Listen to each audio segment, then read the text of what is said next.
adopt a dog or get a dog in your life, you have questions to make sure you're ready for a dog, this is going to be the video for you, so stay tuned.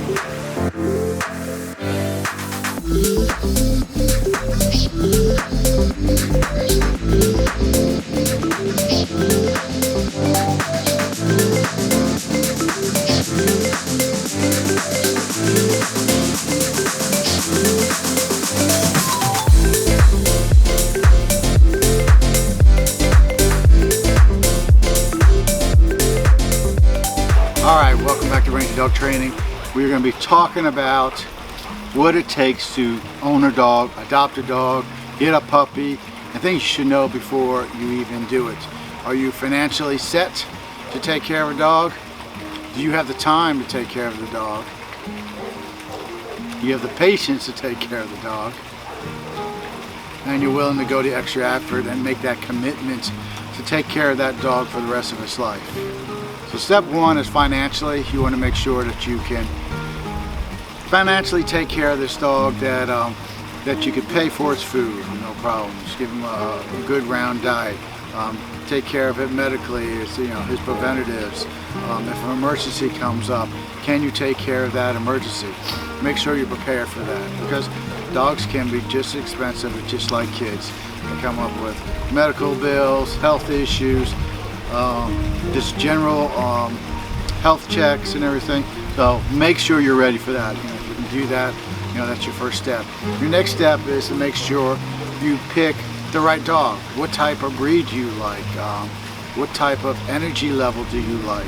Do you like a dog that's calm and relaxed and just wants to lay on the couch with you and do nothing and just kind of just be around you? Are you looking for a dog that you want to go hiking with, you want to go running with, or maybe even do some obedience training to get him into agility, sports competitions, from dock diving, agility, scent training?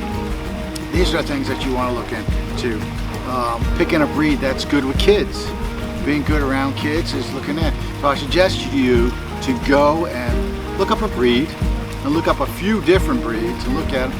You can go on YouTube just like this and look up different breeds and their traits.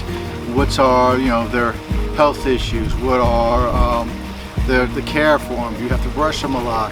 Do you have to, are they easily to be trained, or they're a little bit more of a stubborn breed? These are all things you need to look into. Can I do that? On the other flip side is, if I take a rescue in, do I want to get a younger dog? Do I want to get a dog that's middle-aged, or do I want to get a senior dog? And look into that, because a lot of times I'll see people who will adopt a dog, or they adopt two dogs, and they're just not ready for what it takes to own these two dogs. These are living, breathing creatures. You're going to have two dogs that I'm watching on the other side of this camera. One's a Weimaraner and one's a Newfie, and they're two young dogs that are running around like crazy. Let me flip the camera around.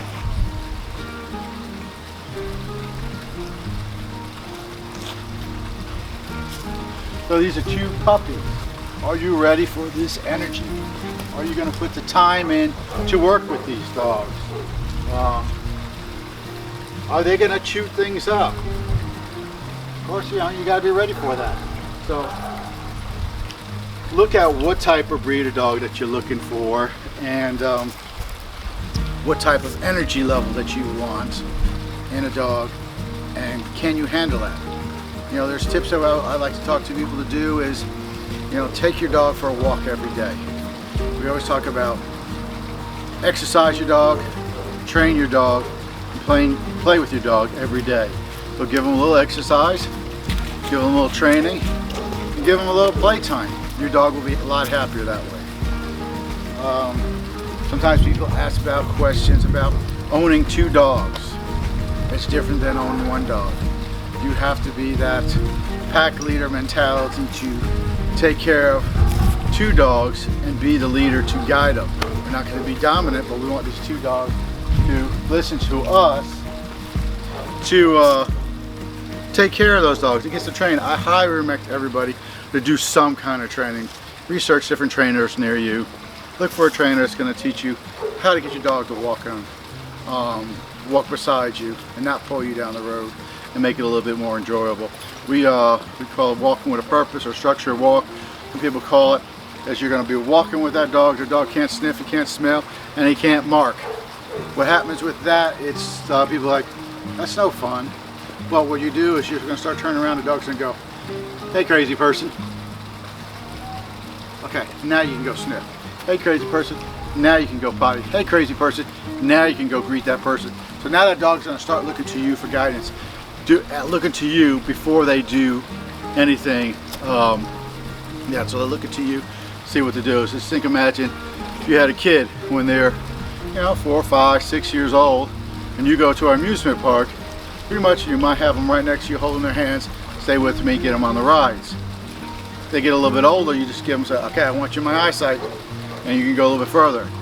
When they start getting to like 15, 16, 17, you're gonna say, okay, meet me back here at the Ferris wheel, 4:30. So you're getting a little more freedom. It's gonna be the same with your dog. As soon as he starts earning that you can trust him, they get a little bit more freedom. If you like to teach a dog to go to a place that's anything that is different than the ground, they can do anything on there. They can turn around, they can stand up, they can lay down, but they have to stay in that place. It gives them structure that they're going to stay there. Bring it back to our kids. When we were younger, we used to take them, put them in a crib, and we gave them structure in their life. So we want to give them structure so they understand what we're doing. And so they understand this. I can't be jumping on the couch. I can't be counter surfing. I can't be doing all things. So if you get that basic obedience down, it's going to stop all that stuff that's going to happen in the future. Them rushing the door, them tearing things up, because we have control of what they can do. As a pack leader of a dog, they tell them where to sleep, when to eat, when to move. If you do anything out of that, there's a consequence. It might be a growl, it might be a nip. They might be telling 2 other dogs, hey, go teach that dog a lesson. This is a dog mentality. So think about it. I tell sometimes people, I say, hey, this dog is not a dog anymore. It is a lion. So how are you going to treat that dog in your house? You're going to have that dog earn respect to you, but you can't be too dominant over it. But you want him to look to you for respect. So that dog is going to respect you and look to you for guidance. But if you push it the wrong way, it might turn up this way. Dogs communicate 4 ways. Dogs communicate by scent, 60%. Dogs communicate by their body language. They're telling you something. They're turning their head, they're turning their eyes, they're lifting their paws up. Their tail's in a certain way. The body's too tight. That's all telling you something. That's how they communicate to each dog. The tone in their voice, a little growl, bigger growl, and maybe a bark and a growl. They all mean something different. So dogs know what that means to each other, but we don't know that, and we have to learn how to communicate to them. The other one is by touch. These dogs are playing with each other, and they're touching each other in certain ways of play. So there might be a certain way the dogs are going to be with each other, talking, and the dog's going to say, hey, no. But if you notice, they kind of time themselves out, and then relax a little bit, and then they go back to roughhousing.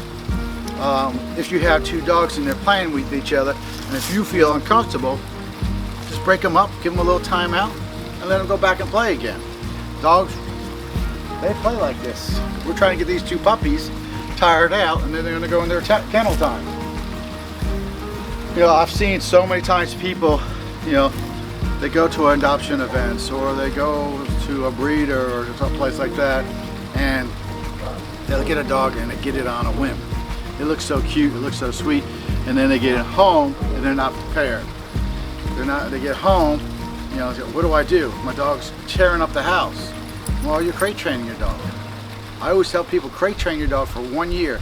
So that way, if your dog has to go on boarding, or has to go into a vet office or anything like that, they're not so, it's not a traumatic experience to them when you have them already being used to being in the crates.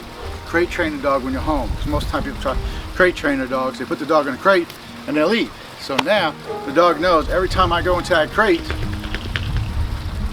and they leave, I'm by myself. But if you do it while you're at home, and a lot of us are working from home now, put it in a crate for 10-15 minutes. Give them a little rest time. Usually I tell people when we train with them, put your dog in a crate for 30 minutes before we train, work with them, come back, and then 30 minutes after we train, put it in there so they can decompress and relax. And we're going to talk about training later on a little bit more, and we'll talk about the details of crate training and leashes and all that.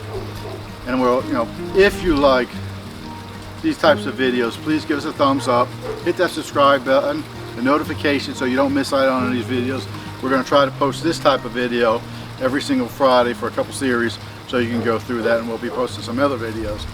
But below in the comments, the sections below here, I want you to put a comments, did you get a new dog? Are you having problems with a certain dog? Because we can make a video on that one subject, and it can help so many other people. So are you ready to adopt a dog? We'll go over it. Is financially, can you afford it? Do you have the time? Are you going to make that commitment for life for that dog? Even if there's going to be some rough times, we can get through those rough times. Get a trainer if you have some behavior problems and all that. Let's get them on the straight things. And then we're going to talk into what you need to do in this video series when you first get that dog home, and what you need to do the first day, first week, the month, and kind of go from there.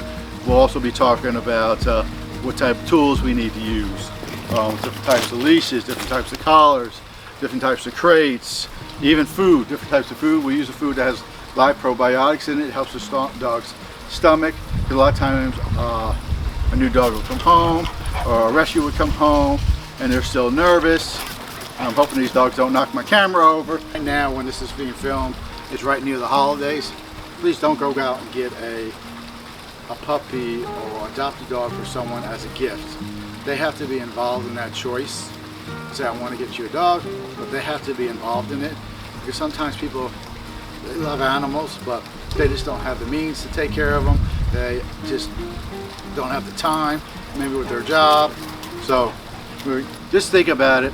Don't forget, subscribe to this video. Give us a thumbs up. It helps when we get those thumbs ups. YouTube pushes our videos out a little bit more. Subscribe, we're really growing. And we're going to have some more videos like this. And then if you do need help, there'll be a link in the bio if you're in the Georgia area for Ranger dog training. Now, if you need some help with training, please make sure you get in there, because we do get booked out, a month, 2 months, sometimes 3 months in advance. So if you're thinking about a dog, talk to a trainer, talk to someone like that. Hey, what do I need to do? If you get a puppy, I suggest you get them into just a puppy class, so the dog can socialize with other dogs. Basically, puppy classes is a play time for the dogs, just to play like this and learn how to act around dogs, learn when not to bite, because they'll tell each other when they hurt each other. So thank you for stopping by. Again, subscribe, hit that notification bell, hit our thumbs up. Also, we have our merch out now that helps us keep these videos for free.